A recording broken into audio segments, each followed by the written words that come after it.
अंजनी से वंग निर्वे निर्वैर गुरु प्रसाद जप आ सच जुगा सच ऐ भी सच नाम ओदा भी सच ये मां सदा भवानी दैनी समख्यात गणेश पांच देव रक्षा करो भगवान ब्रह्मा भगवान विष्णु भगवान महेश।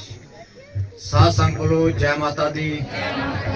दूर दराज से आए हुए मेरी माताएं मेरी बहनें मेरे बुजुर्ग भाइयों और बहनों सभी को मेरी तरफ से आपको कोटि कोटि वंदना कोटि कोटि प्रणाम करता हूँ।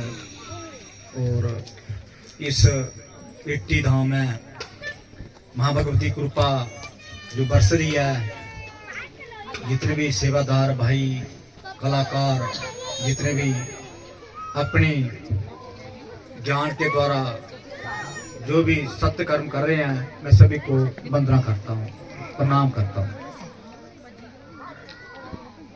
आज का सत्संग मां भगवती कृपा से जो हरिटी गांव में हो रहा है, सत्संग गीता में कहा है कि ये हर व्यक्ति को नहीं मिलता। सत्य का संग होता है, सत्य आपकी आत्मा, आत्मा का संग, आत्मा ही परमात्मा है। गीता में कहा है मम वासो जी लोके जी भूता सनातन मन षष्ठा इंद्रियां। जो मन है 6 इंद्रियां का राजा है, ये सत्संग नहीं आने देता। इसलिए गीता में कहा है कृष्ण भगवान ने अर्जुन को कि कोई बिरला व्यक्ति, हजारों में से एक व्यक्ति मेरे धाम में आएगा और अगर वो आ गया तो मुक्त हो सकता है। अपने कर्मों के द्वारा जो उसने जन्म जन्म के कर्म किए हैं, इस सत्संग में ही भस्म होते हैं। अन्यथा कर्म कांड एक मालिश है। जैसे एक हम कोई घाव को मलम करते हैं या उसको दवाई का काम करते हैं, वो कर्म कांड काम करता है, मगर जड़ नहीं खत्म होगी। जड़ खत्म होगी सत्संग। गीता में कहा है कि जदे दासी स्मृति लवता, परम शांति मिलती है जब ज्ञान की प्राप्ति हो। तो जब तक ज्ञान की प्राप्ति नहीं परम शांति नहीं मिलती है। एक ज्ञान इतना पवित्र है जो मेरे भक्त में कृष्ण भगवान ने बोला था, जब आ जाता है तो खुद तो पवित्र होता है और जन समूह को पवित्र करता है। तो ये गुरु कृपा है, आप बहुत भाग्यशाली है। एक घड़ी आदि पुण्य में हाथ की मेरा संसार की हरि कोटि प्राप्त। एक घड़ी भी को जहाँ बैठना मिल जाएगा आपको, हरि कोटि मिलेगा। करोड़ों जन्मों के पापों का तत्काल ही भस्म हो सकते हैं, तत्काल। और टाइम भी लग सकता है, जैसे साधा है, साधा न लगता ज्ञानम तत्परा सेम इंद्रियां ज्ञान लगता परम शांति में जीरने की शांति। श्रद्धावान व्यक्ति को ज्ञान को प्राप्त होता है। वो ज्ञान कौन सा हुआ? ज्ञान 2 प्रकार का है। जैसे भौतिक ज्ञान है, जैसे हम विद्या पढ़ते हैं, IAS अफसर बनते हैं, KS अफसर बनते हैं, ये भौतिक ज्ञान है। मगर आध्यात्मिक ज्ञान ऊंचा है। भौतिक ज्ञान हमारे शरीर तक सीमित है। जब शरीर की जो चला जाता है तो फिर भौतिक ज्ञान काम नहीं करता, इस शरीर तक है। मगर आध्यात्मिक ज्ञान इस शरीर से पार है। हमारे भीतर कितने शरीर है? 5 शरीर है। ये पहला शरीर दिखता है, इसको बोलते हैं अन्नमय शरीर। ये अन्न से चलता है। पहले अपने शरीर की थ्योरी जानो, फिर सत्संग का आनंद आएगा। अन्यथा नहीं समझोगे, क्योंकि सोचे लाख बार गुरु नानक ने कहा गया। कृष्ण ने अर्जुन को बोला था, जो मुझे दिव्यता से जान लेता है वो पूर्ण जन्म में उसका दोबारा जन्म नहीं होगा। जन्म कर्म जो दिव्याम जो बेती तत्वतास त्याग देहि पुनः जन्म नेति मां बेती सो अर्जन। कि मेरे जन्म को जो जान देता है दिव्यता से, परमात्मा की दिव्यता जहां चल रही है, मगर उसके देखने की आंख आपके भीतर छुपी हुई है। काम क्रोध लोभ मोह मत्सर राग द्वेष ईर्ष्या करना वो दब गई है।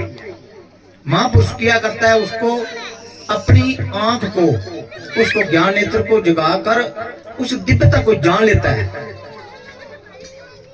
उस दिव्यता को जान लेता है, फिर लोगों का उद्धार करने की वो सत्संग रचता है। हर व्यक्ति में सत्संग आ सकता है और सभी के द्वारा दुख निवार साथ नहीं हो सकता।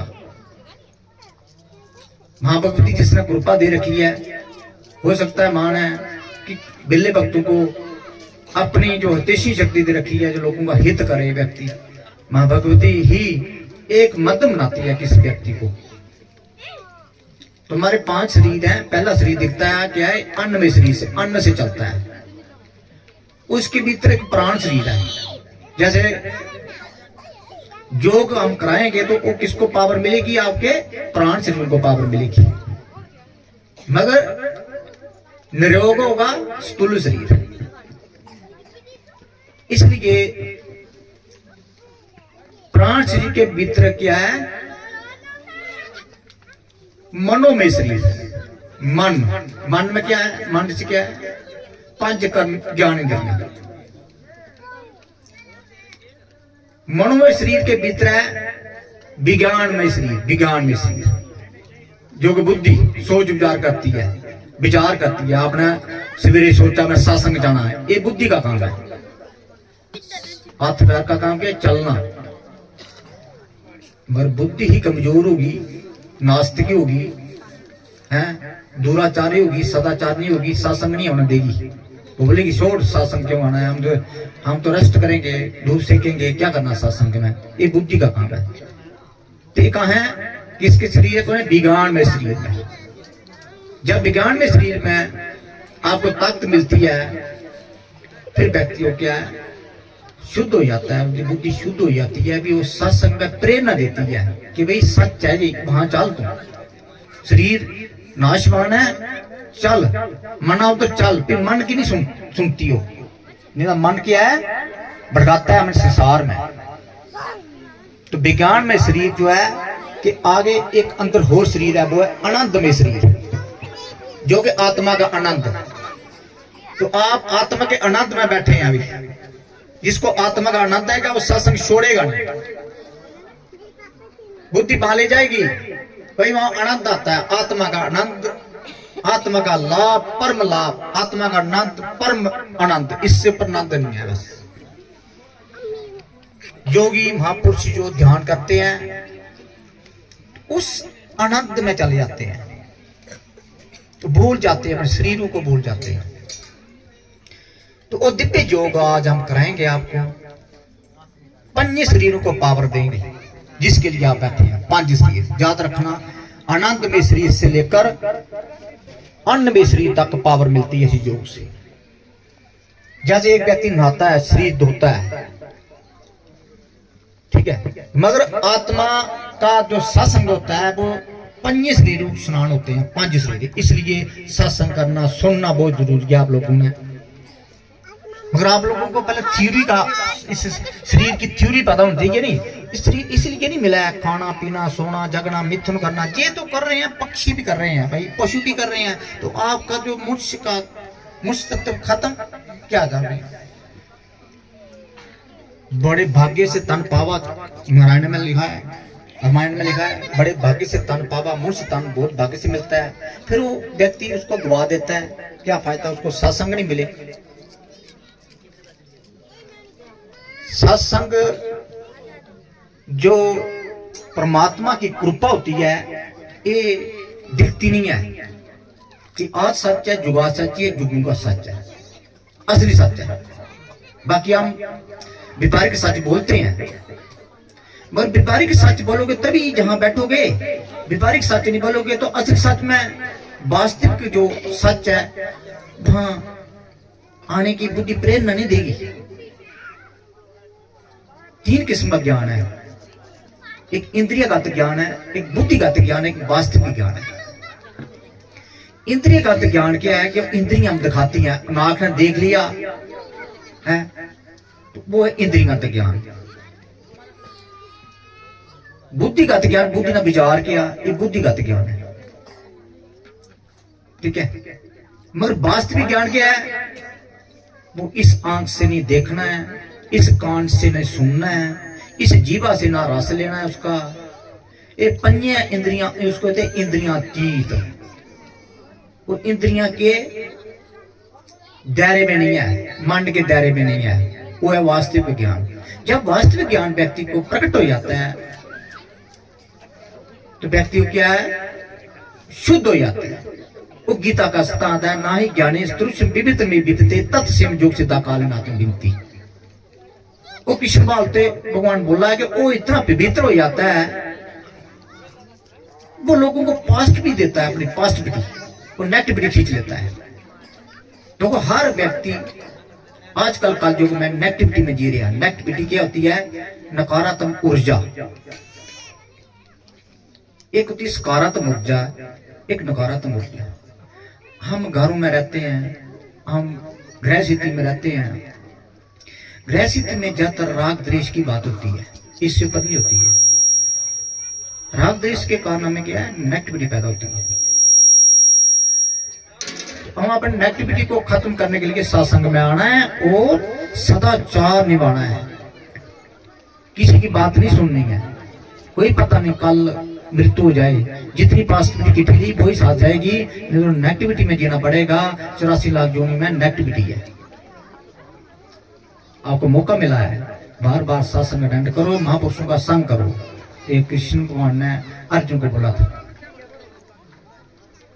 कि जितना सत्संग अटेंड करता है व्यक्ति पॉजिटिविटी में रहता है, उतना वो ऊपर लोगों में विचरण करेगा। तो आज मैं ज्यादा नहीं बोलूंगा, क्योंकि आप शायद हो सके मां भगवती कृपा करे तो आपको वो पॉजिटिविटी दी जाए जिसके लिए आप जहां इकट्ठे हुए हैं। तो सभी सामग्री लेकर बैठेंगे, वो पॉजिटिव ऊर्जा जिसने ग्रहण करनी है, सभी सामग्री लेकर बैठेंगे, आसन में बैठेंगे। आसन बगैर कोई नहीं बैठेगा। क्योंकि आसन क्या है, गुरु गीता में कहा है कि आसन क्या है, हमारे जो उस ऊर्जा को रोकता है, आपके शरीर से बाहर नहीं जाने देता पॉजिटिव ऊर्जा। नहीं तो जो हमारी जो पृथ्वी है ना, ये आपकी ऊर्जा को खींच लेगी। इसको गर्म आसन बिछा के बैठना है आपने, जहां भी जगह मिलती है आप खुले खुले बैठ जाओ। घुटना के साथ घुटना नहीं मिलेगा, बाकी मां के आगे प्रार्थना करते हैं, जैसे मां की कृपा होगी, घुटना के साथ घुटना नहीं मिले आपका। ऐसे खुले खुले बैठ जाओ, खाली जगह है, खाली जगह कवर करो।